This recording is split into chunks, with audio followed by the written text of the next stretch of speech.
best example because I kind of changed things that you don't see all the street names. But basically, what we're doing is let me open up another drawing, Chris. I don't want to. This is kind of crazy looking at this.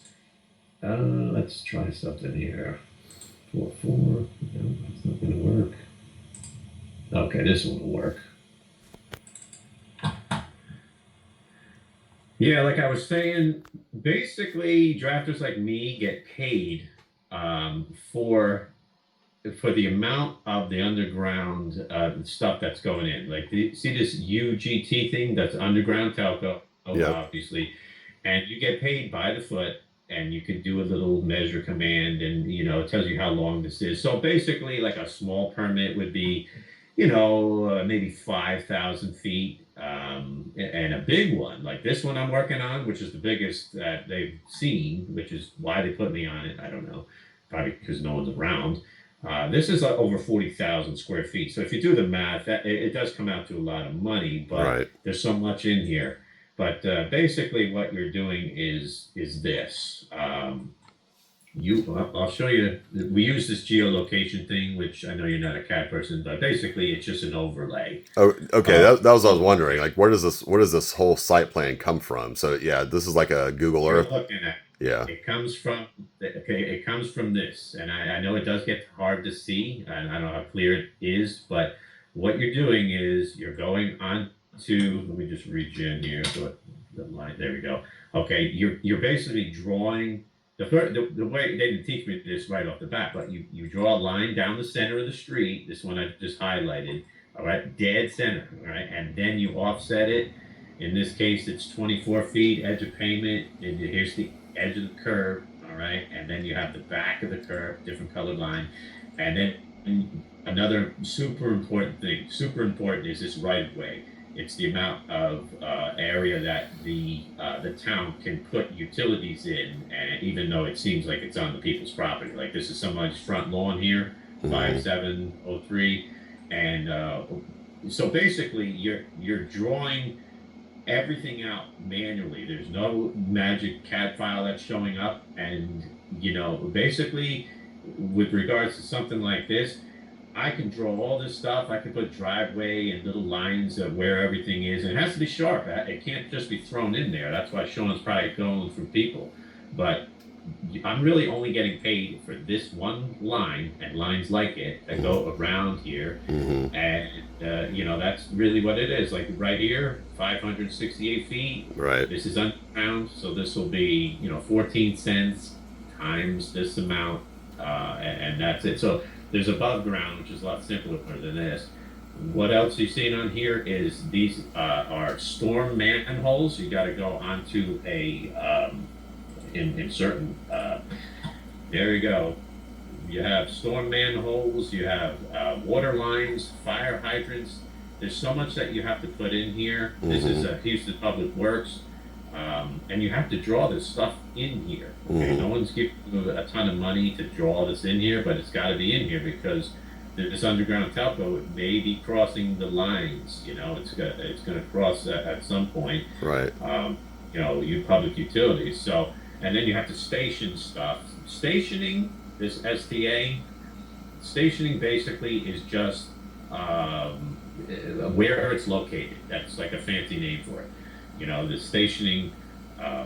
You see this up here. You start at an intersection. Hmm. Here's the stationing. It's a 0, 0 point. It goes east, west, south in this case. So here's the 0, 0. Everything heading in this direction is going to be east. They're 100 feet apart, so it's going to be 1 plus 0 east, and then it's going to be 2 plus 0. So when you need to station stuff that is going to, or locate stuff that's near it, you're going to basically be, like you can see, this is 1 plus 75 east. That's basically 75 feet from the center to here. Right? This is 75 feet, and then you put east the direction. So Hmm. there's a lot in there.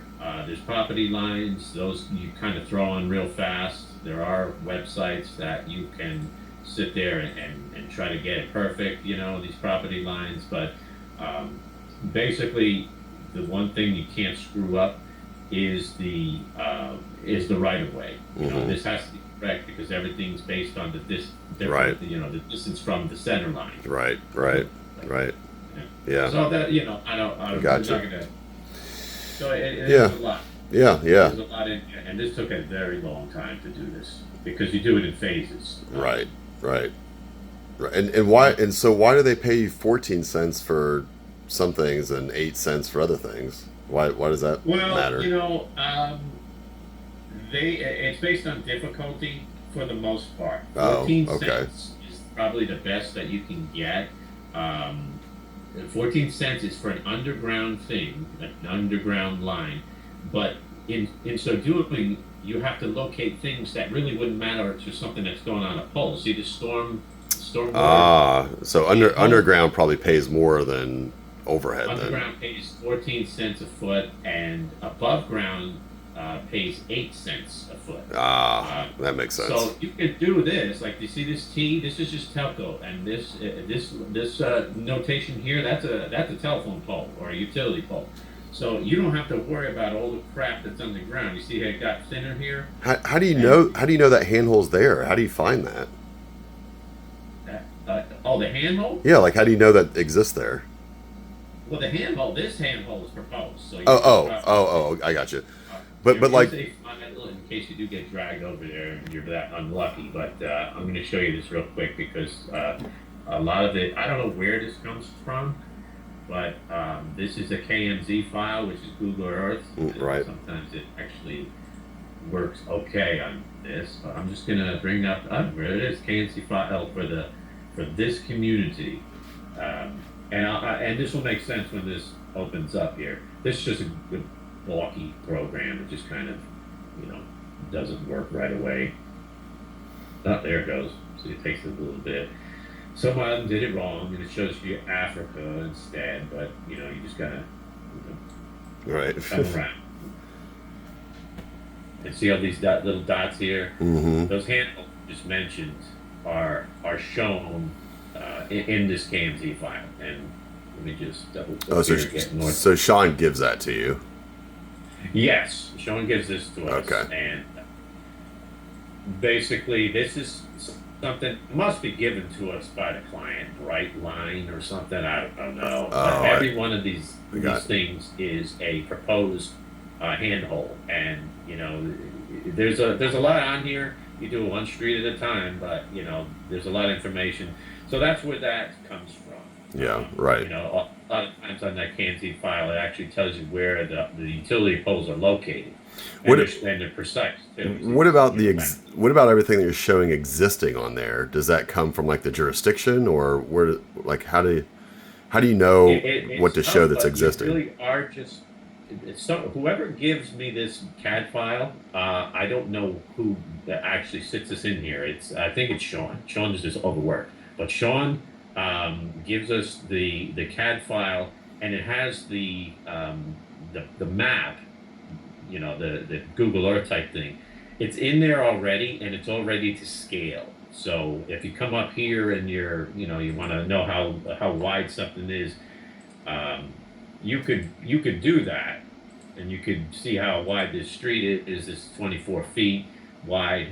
So I don't know where that comes from. He knows how to do that, but he's a CAD guy for like 30 years. So Right. I don't know Right. if you just grab some dude and say, hey, Chris, you want to Right. put in. I mean, if I can't do it, you're not going to be able to do it. There's very Yeah. few people who can. Right. But you can base it how where all this stuff comes from is this CAD file, and I start tracing over it, and also these jurisdiction websites that are out there. Oops, Right. wrong one. Right. Right. Exactly. Like the GIS mapping. The for like the city of Houston, they have like a GIS mapping, so you probably use that. Exactly, Yeah. exactly. The Okay. GIS mapping is that this is really just for utilities. Yes, it does have property lines on it, but there's other things that if you click right on the Right. property, then the property comes up, and then that's where all these Yep. all these Yep. parcel numbers.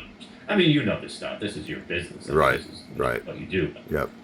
But yeah, you just got to get every little bit of information from somewhere, and it has to be right.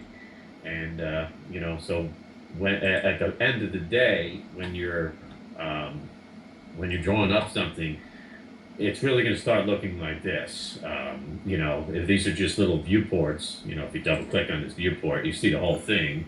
Um, and it is rotated though, so I don't want to get into that. I give you too much detail, but Yep. there's a lot going on these.